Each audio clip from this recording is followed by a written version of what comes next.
Hello there, and welcome to Women's Business. My name is Dr. Mary Ann Shallcross Smith, known to most as Dr. Daycare, and this is my co-host, Amy Vogel. We'd like to welcome you to our mentoring program designed to educate our community on issues facing working women. We will be speaking to our guests in the areas art, sciences, health, education, law, medicine, politics, community service, military, and business. The goal of the show is to provide information that comes only from personal experience and to pass this information down to our daughters, nieces, neighbors, family, and friends. Much of the content will relate to the guest speaker's journey in their profession, what they have learned most about this process, and what they wished they had known before this journey began. Since women-owned businesses are the fastest growing sector of our economy, my guests will close with what lesson they would like to pass on to the viewing audience.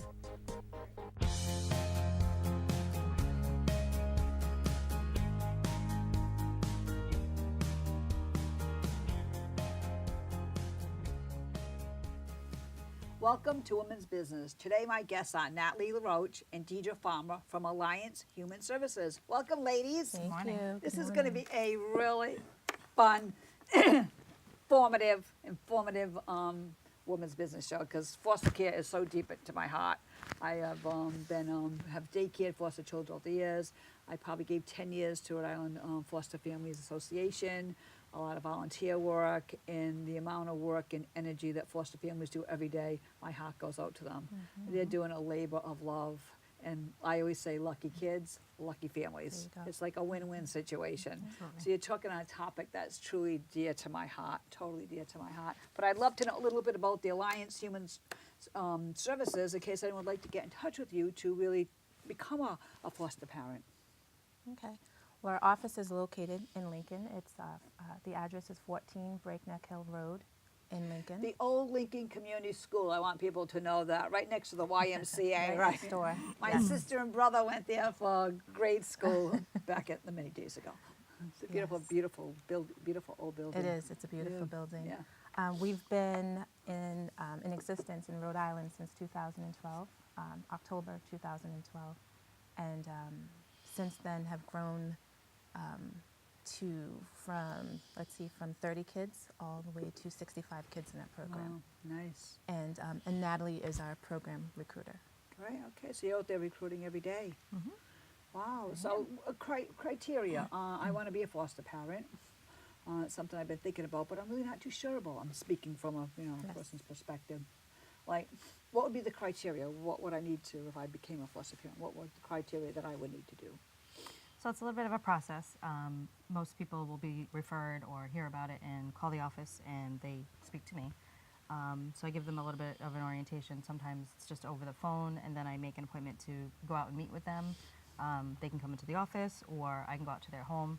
I explain the process to them as far as what's expected, how they have to go through clearances and they have to take a MAPS training course to become qualified. Because we do therapeutic foster care, so we take like high-risk kids, medically fragile. So we want them to know what to expect and what they need to do up front, so that they're not surprised. Right. And then just to kind of mention, so for our families, you don't have to kind of look a certain way. Our families look like two-parent families. As well as single moms and single dads. And you have to be 21 years of age. Oh, 21, I did not know that, okay. Yes. And you talk about therapeutic foster care, like give me some examples of children with therapeutic, could it be behavioral issues, could it be wheelchair, handicap, Yes. could So it be cats? Yes, so Okay. we work with medically fragile Wow. population as well as at-risk children with the high-end behavioral needs. Mm-hmm.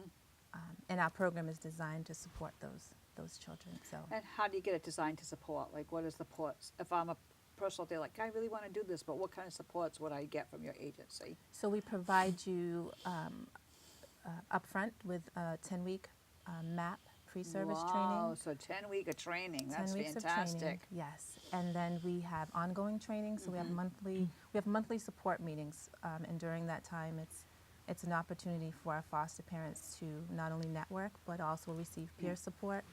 And we have a training topic every month. Like, what would That's- be like a typical training topic?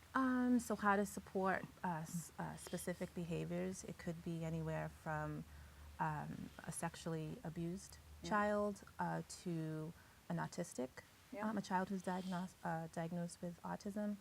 And then it could also look like different diagnoses from month to month as I well. want to add to that the other side of the support is, so I'm a recruiter, but I'm also a family support specialist. Yeah. So we have caseworkers that go out to the homes every week, and they meet with the children and with the families.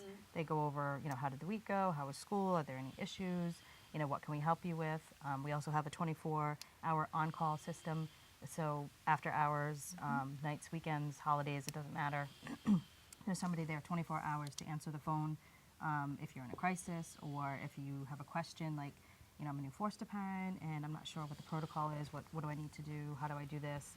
And then we direct them to the correct people, or help them through the process of what they need to do. And I think they like our agency because they feel like they do get a lot of support. I mean, we have people that come in and they just like show up with their kids and they come down the halls and they're like, hey, like they just Yeah. poking and saying hi to us. It's more, I mean, I'm one of the newest ones there, but Yeah. I hear everyone saying like it's very family oriented and it's very welcoming and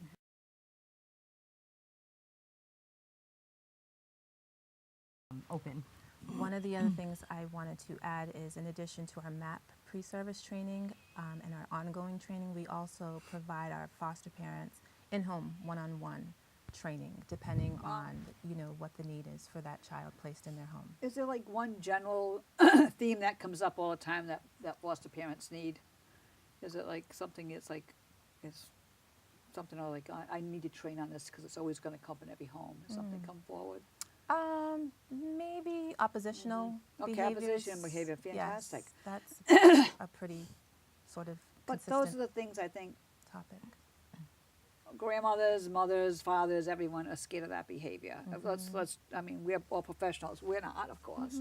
But once again, there are so many opportunities and there's so much training that you can do with children. So I guess, and this is not my message, but this is me as a human being, don't back away from kids like that, because if anything, they need more love and support. And once you as a therapist know this, right? Yes. Once you get through that layer, and they realize they're accepted, loved, and part of the family, and it's time to do some chores, Right.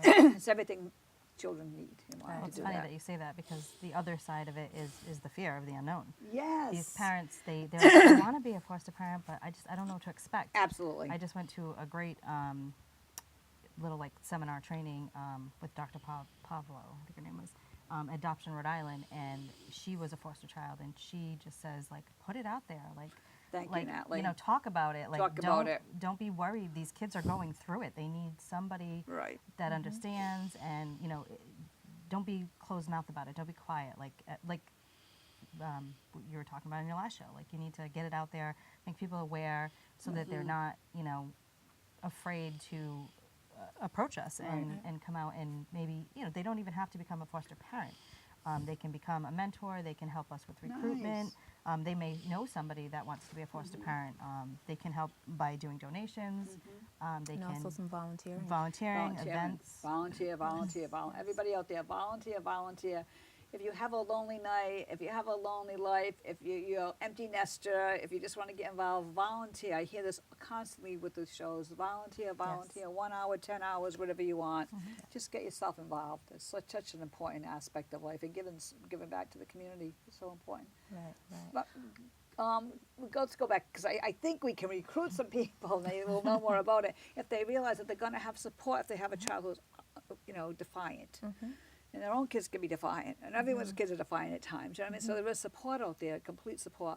Right. I'm a really big believer of in childcare. If we have an 8-year-old who's, I call them the movers and groovers of the program. They know how to move and groove around everyone. Right. But when we really sit down, our therapists, because we have licensed therapists too at work, I'm like, have the child sit at the table with you. Mom, dad, foster mom, if the grandmother's a caregiver, the child, everyone's at the table, let's talk about this. It's about the child. Right. So how can we bring you in to be part of the solution? Well, How do you and- feel about that? Well, as far as that, we have, it's just like an IEP. Yes. You know, at the school, we do ISPs. Yes. So we meet with DCYF, we meet with the biological biological parent if they're families, involved, the the foster foster families, and the child. In Alliance. Child needs to be there. The child needs to be Absolutely.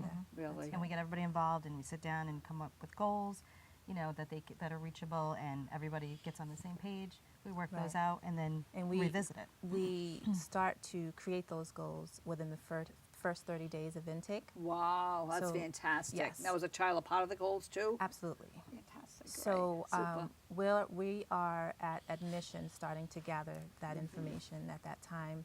And then from the first 30 days to every 3 months, we are revisiting those goals and making sure that they make sense and they pertain to that child in the best way to support that child so that they can be successful. It's all about making the kids successful and Right. helping them and supporting them and getting them to the success, because we all can see success through our eyes, but we have to have that child believe in their success. Right, That- right. That's a lot. That's all. And an important piece to this is we make sure right up front with our families that they have the full background. So we're a full disclosure agency. We're going to let our families know everything we Nice. know about this Wow. child. And if we don't have it up front, we will get it.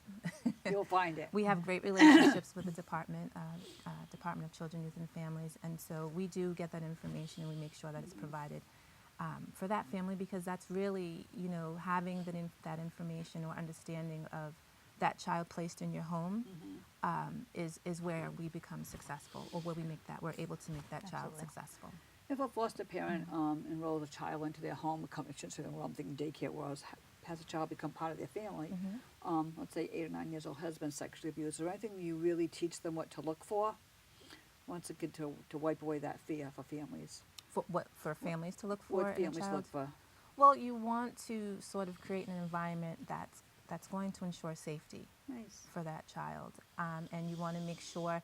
I'd say that each child is different, so not every child is going to look the same. So you need to have the specifics around that child's triggers, and what we do with our families is making sure that they have that information. And if we don't have it, making sure that that oversight is provided at all times. Yeah. Right, we want to make sure that those children are not put in any type of risky situation Fantastic. as well. And back to the trainings, we offer trainings every month, but if we have a new foster parent that comes in, or you know something comes up like with the last training that we had, you know, we try to offer that specific training. So if a foster parent has a child that has an issue like this, then we would set up, you know, for that next training to be about sexual abuse, so that they have information and resources.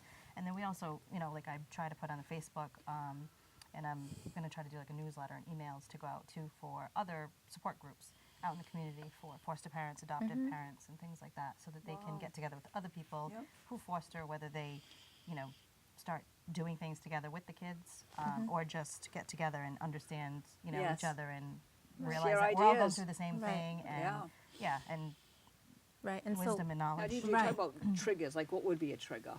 So a parent would well, you want be to make sure, observe that. so certain touch, certain touch. right, can affect a child a certain way, where you feel like, you know, this child looks sad, you know, I need to go over and give them a hug, and, you know, depending on who that child is, may not be looking for that hug. Wow. Do you know what I mean? That says a So- lot. yes. Absolutely. Everyone thinks a hug is a hug is a hug. Right, For right. that child, might not be the hug, Touch right? may not be So you really the answer. are very supportive and educate the parents, really, foster parents, what really to look for. Absolutely, Wow. and we also have we do the same for our staff. You know, Okay. so we have to make sure that our staff are well equipped and have the right tools. And if so, they are the staff person or the individual that goes out to the home weekly, oftentimes bi-weekly, and may even be up to 3 times a week in the home, depending on the level of need. So our staff are well trained, and they have their toolkit that they carry around. You know, whatever comes up, we want to make sure that they're prepared to work with our children and our families. And I have to say, it starts at the top. And Deidre's the director, and she's been doing it for a very, very long time. Oh, wow. And like like one of her specialties from what I've seen and what I hear is her matching. And so what that means is like not just throwing any child into any home. You know, you're looking at the child, you're looking at the family. That's right. And some families, like we ask them straight out, like, do you want a child who has behavior issues? You know, would you accept a child that has sexual abuse issues? And some say yes, some say no, some say I'm willing to try it. And then she looks at everything on both sides. Wow. And then You pairs have them to. together with the best match so that these kids aren't bounced around any more than they have to be. Right. We want to make sure that they're placed in a home and then from that home working towards their Yes. permanency goal. I do not know this, but children in therapeutic type situations for foster care, most of them end up going into homes in foster care, most of the children end up going back home. Is there statistics on that or 50? I don't have the exact numbers, but you know, the goal for any child coming into care is to reunify. Yes, reunification is totally, yes. Right, within the I first just didn't 12 know if therapeutic had a different, like, ratio rate type of thing. Yeah, I mean, so that's always the goal. Unfortunately, it's not always the outcome. Yes, I understand that, yeah. So we yeah. have families who are willing and open to guardianship and adoption right within our own family, Okay, yeah, foster parent yeah. family. And if it's not that particular family, we do have other families who have Yeah. that child has a relationship with. So sometimes if it's not, you know, that immediate kind of family, there's a close Yeah. sort of kin I think relationship. One of the things you just said, I think is really important about the reunification. Yes. That's really ultimately the goal. And I think Thanks another- for bringing that up, yes. Another good point is as the recruiter, quite a few people have called me and they're like, I'm kind of thinking about foster care, but I really, I think really I want to maybe adopt. Yep. We don't specifically do adoption, but we help with the adoption process. Okay. But a We great support wa- the process, yes. Right. And a great way for people to ease into it and to maybe find the right match is to become a foster parent. Because they could become a foster parent, they may foster several children, they may find the right one immediately that is up for, are going to be coming up for adoption. Yeah. So, there's a lot of different ways to look at it. Like I said, with helping, it's not Yeah. just being a Yeah. foster parent. You can be a foster parent, you can do respite care. You can provide Oh, you get respite care. I did Right. not know that. Wow, that's fantastic. So, Alliance for Human Services, you can become respite care. That's fantastic. Yeah. Do you wanna Wow. talk about respite care? Because not Wow. everybody probably knows what that is. That's huge. Yes. Well, respite is where we sort of provide that opportunity, for the families to sort of, take a break if they need Yeah. to, and also that to take a break if they need to. I mean, we Nice. encourage you to sort of bring that child into your home and Yeah. make him part of the family. So, but if I know there are times when you just feel like you need a break, would like the families to know that that is available for when that comes up. Wow. Right? And then, just to note that if you do decide to become a foster parent, you're not in this alone. You have, you have staff, and as I mentioned previously, you are not only working with one staff person. We currently have 6 family and youth specialists. We have a clinical support specialist. Wow. We have Natalie, who's our recruiter, our administrative assistant, and myself, the program director. So when you decide to become a foster parent, you have a team of people who are there with you along the entire way. A lot of people are nervous. Like I said, they don't know what to expect. They don't know, do I really Right. want to do this? And we try to ease them into it. Like I have one right now who is just about to become licensed, and her husband grew up, the parents were foster parents for I think like 42 years. So he's very familiar with it. She is now also because she's part of the family. But, she was like, well, so if we get licensed, like, do we have to take a kid right away? And do we have to take a kid like that we don't want? And, she's like, I'm not trying to be, but I just have these questions. And so she asked me a bunch of questions and I answered them all. And I told her like I said, we do matching, so if you tell us you specifically do not want this type of child because you don't feel like you could handle them, well, Yes. we're not going to want to put that kind of child with you. Right. Everybody's different, and every child's different, every family's different, every foster parent. So, we do our best to try to match them as best we can. But no, you're not obligated ever to do something that you don't want to do. Right. Like, you know what I mean? You work with us, and we work with you. So, some foster parents have been foster parents for 10 years, and then they may take a little break and then come back, or adopt or whatever. So there's all kinds of flexibility as far This as. is my own bias. I'm putting out there. We haven't even had this conversation, but working on the board for foster care many, many years ago, certainly I just want to put foster parents to not do it for the money. They're very low paid. You know what I'm saying? I know we did a whole legislative campaign back in probably the late 90s. So as president of the board, we went to the legislature to increase the dollars and cents, and it was like, you have to come up with campaigns and how you're going to do this. And finally I said, if you take a child to the movies and buy popcorn, you spent their whole stipend for the day. Right, right. And that, Right. somehow they understood that. I can't explain it. Well, that has a movie changed a ticket, little, right? popcorn was like that Yeah. was it. Yeah. Right. So it's certainly like families who get involved in this to me deserve. Right. It's a I huge was looking at sacrifice. hug differently, but I truly would like Yeah. to say I would like personally to say thank you, thank you, thank you. Yeah, To give yeah. a child a home and a bed and love and Yes. nurturing Yeah. and good food is We're at, yeah, is we're actually highly developed people in my heart. They're Yeah. just amazing, amazing people, really. yeah, we're actually going to be hosting Foster Family Appreciation cool. May 12th at B. Pinelli's. It's going to be a beautiful brunch breakfast, you know, for them to Nice. come in Oh. and just be recognized and, you Labor know, of a love. little bit pampered, you know, let Yeah, them they know need- that, no, like, really, you yes. know, that they really deserve it. Yes, and throughout the year, you know, we try to, so May is Foster Parent Appreciation Month, but each month when we have our support meetings, we try to find a way to recognize people as individuals for their commitment as well as in a group. You know, Yeah. just the overall sacrifice and opening up your home to, you know, to another individual is huge. So we want to make sure that we constantly recognize and really thank our families, Thank 'em, yes. Yeah. you know. Now, what would be the criteria to become a foster parent? What would foster parents have to do? I'm Okay. sure filling up, once again, they can Yeah. contact your agency, fill an application, and what happens from there? So you must be at least 21 21 years old? years okay. of age, have a driver's license. Oh, okay, didn't know that, driver's license. Yes. You should, you will need to be able to complete a fingerprint Yep.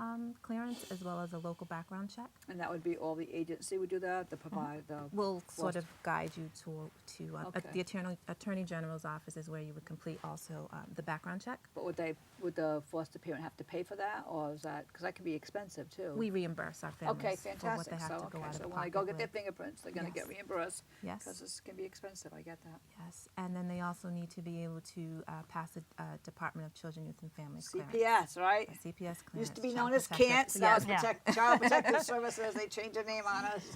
Yes, Yeah, yes. You should have adequate space in your home. Okay, what's adequate space? So a room at least 50 square feet for another Okay. for a child to be placed in that bedroom. Got it, wow. Yes. Kind of gives you an idea. Working with children under 6 years old, we'll need to have your home inspected for lead. Yeah, Also have a DCYF approved fire inspector come out okay, to sure. also do the measuring of the room and the home, you know, assessing the home to make sure that it's safe. And from there, there's a sort of, Natalie would go out at that time to also do our agency assessment to ensure sort of kind of like a double check to make sure that the home is in compliance. We have our own set of compliance checks that we need to make sure that are in place before, you know, going through the final process. Yeah. And either myself or Natalie would, we don't have any problem with, as soon as we receive an inquiry, inviting you to come into the office or having either both or one of us to really go out to the home. Yeah, And just to kind of get the process started right away, because if you express interest, we're going to make sure you have all the information at hand to move forward with And the process. you're very familiar with daycare licensing and in-home daycare licensing. And actually, I just got a couple of new recruitments that had home daycare licenses Oh, who are nice, going yeah. to do this. But it's kind of almost the same process. I was gonna say, it sounds, Yeah, I it's did a home lot the daycare same. for 20 years, it sounds the same Which exact is how I process. slid into Yeah. the position Yeah. and was able to be comfortable base, and know, yeah. you know, what to Yeah. do because of that experience. Now, actually, it's a good question. Believe it or not, back in the day, back in the 70s, it was a long day ago, but I actually put in for a foster care license. Okay. And foster care has always intrigued me. And unfortunately, I was doing a home base, and then you couldn't have a double license. Can you have a double license now, home daycare and foster care? No dual license. So it's, I knew it switched over, but it's back to only one license. Yes, home one is license, interesting. yes. Because it's a home daycare provided for 20 years before I opened up centers. very used to having children come in your house and stay over? Because home daycare is a very different atmosphere where they eat dinner with you sometimes, sleep over, parents go to work at night. So I always thought it would be very conducive to foster care, but Right. they still don't allow double licenses. Right. And I just want to mention, I think it's really important in this day and age with everything that's going on, and my kids were just talking about it at school the other day. We have a very diverse population of foster parents. Yes, we do. Whether, you know, And the staff. race, race, you know, Yeah. nationality, Yes, whether they're single, married, same-sex couples, it, you know, Nice. it doesn't matter. It's a loving home. It's a loving home. That's all. It's your heart. It's a loving you know, home. it's that's what it's about. So Safety, we don't loving home, we don't yeah. judge. You know, we don't Nice. say, oh, you know, you're Yeah. a single mom. Like, I don't think this is right for you. You know, we accept everybody and Yep. we decide, you know, Yeah. Yeah. if So they're a we good have fit. 3 minutes left. I'd love to know how you both got in this field. Really, like you're certainly designed for it, both of you, and from my perspective. So thank you for the Thank you. work that you're doing every day for families and foster children. But how'd you get into the field? Like, So, from since I can remember, you know, I've always had a passion, you know, for working with people and that. as well as families, Yep. and you know, always just looking at how I can give back to Yes. somebody else to make sure that they're able to sort of just live. You know, I think everybody deserves to live. well, you're doing it. Thank you are you. doing it. Thank you so Yeah, much. I get that answer perfectly. Yeah, Thank you. You are definitely doing it. Oh, and then the smile that you have when you talk about Oh, it. thank you so much. It's been Lucky students, lucky kids, thank lucky you, families. thank you. And Natalie, how did you get involved? I kind of In 1 stumbled, minute or tripped. less. I was get excited to find out Natalie's careers. This is one of my greatest mentors here. Thank She's you. helped me out a lot. I love mentoring women in Good. business. I do. Good. You know, I started off single mom with a few Yep. a few of my own kids, and then I went from home daycare to buying my first daycare from Dr. Daycare. I've been in a lot of different positions as a Yeah. behavior specialist, working with kids with emotional disorders and things, and you know, I always like to try something new. Yeah. So I saw this position and it seemed exciting and Yeah. different.